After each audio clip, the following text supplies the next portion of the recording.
સુરતમાં બે ડેરીમાંથી શંકાસ્પદ માખણનો મોટો જથ્થો ઝડપાયો. સુરત શહેરમાંથી શંકાસ્પદ માખણનો જથ્થો ઝડપાયો. એસઓજી પોલીસે ફૂડ વિભાગના અધિકારીઓને સાથે રાખીને કરી કાર્યવાહી. બે ડેરીઓમાંથી કુલ 143 કિગ્રા શંકાસ્પદ માખણ જપ્ત કરાયું. પુણા ગામ અયોધ્યા નગર સોસાયટી ખાતે આવેલી અમૃતધારા ડેરીમાંથી 11,600 રૂપિયાનો 58 કિલો શંકાસ્પદ માખણ જપ્ત કરાયું. Varachha LH road Bombay colony Janatanagar ખાતે આવેલી જનતા ડેરીમાંથી 17,000 કિંમતનું 85 કિગ્રા શંકાસ્પદ માખણ જપ્ત કર્યું. બંને જગ્યાએથી મળી આવેલો શંકાસ્પદ માખણનો જથ્થો ફૂડ સેફ્ટી ઓફિસર દ્વારા સીલ કરાયો તેમજ તપાસની અર્થે જરૂરી સેમ્પલ લેવામાં આવ્યા. બંને જગ્યાએથી લેવાયેલા નમૂના પૃથ્થકરણ માટે મોકલી આપ્યા અને પૃથ્થકરણ અહેવાલ આવ્યાથી જ આગળની કાર્યવાહી કરવામાં આવશે.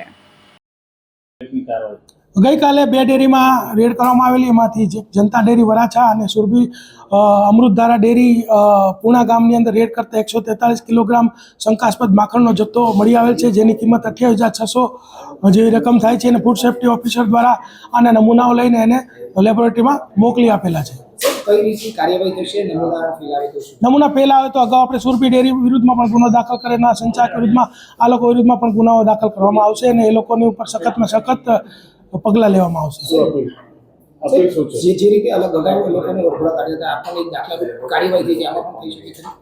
100% દાખલારૂપ કાર્યવાહી થશે. જે રીતે પનીરના જથ્થો પકડાયો હતો, માખણનો પકડાયો, શું ભેળસેળ શું થાય છે? પનીરની અંદર જે અમે છેલ્લા કેટલાક સમયથી અમે એને ટ્રેક કરી રહ્યા છીએ, તો અમને ખ્યાલ આવ્યો છે કે બજારની અંદર જે પણ પનીર વેચાય છે 90% પનીર એનાલોગસ પનીર છે. એનાલોગસ પનીર એટલે એવું પનીર કે જેની અંદર મિલ્ક તો નામ માત્ર હોતું જ નથી, માત્ર ને માત્ર પામ ઓઇલ, સ્ટાર્ચ અને એસિડ, ગ્લેશિયલ એસિડ નાખી અને આ એનાલોગસ પનીર બનાવવામાં આવે છે. FSSAI દ્વારા એનાલોગસ પનીરની મંજૂરી આપેલ છે, પરંતુ એના સ્ટ્રિક્ટ રૂલ્સ છે કે એનાલોગસ પનીર 500 ગ્રામથી નીચેના પેકેટમાં વેચી ન શકાય, લૂઝ ન વેચી શકાય અને બ્રાન્ડેડ પેકેટમાં જ વેચવું જોઈએ. પરંતુ મોટાભાગના લોકો અત્યારે જે પનીર બનાવે છે એનાલોગસ પનીર બનાવી અને જે કેટરિંગ સાથે વ્યવસાય સાથે જોડાયેલા લોકો છે એ તમામ એનાલોગસ પનીર જ વાપરે છે. આ પનીરનું ઉત્પાદન 70 રૂપિયામાં થાય છે અને એને 180થી લઈને 250 સુધીના ભાવમાં વેચવામાં આવે છે. એટલે આવું કેટરિંગના વ્યવસાય સાથે સંકળાયેલા લોકો ચેતી જજો, આવું પનીર મળશે તો તમારા ઉપર ખૂબ જ કડક કાર્યવાહી કરવામાં આવશે. અને જો આવું પનીર ખાઈને કોઈની તબિયત ન થશે તો ખૂબ જ ગંભીર પ્રકારનો ગુનો દાખલ કરવામાં આવશે જો એ વ્યક્તિ ફરિયાદ આપશે તો.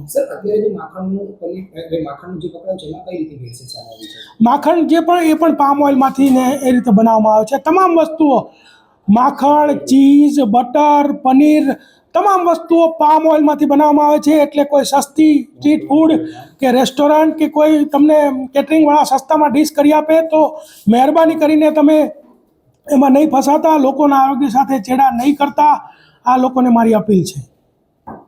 કેમેરામેન સેનિલ વિરાણી સાથે વિશાલ છેટા, માનવ પ્રભા ન્યૂઝ, સુરત. અમારા વિડીયોની નવી અપડેટ મેળવવા માટે સબસ્ક્રાઇબ કરો માનવ પ્રભા ન્યૂઝ ચેનલને. બેલ આઇકન ક્લિક કરો લેટેસ્ટ વિડીયો સૌથી પહેલા મેળવવા માટે.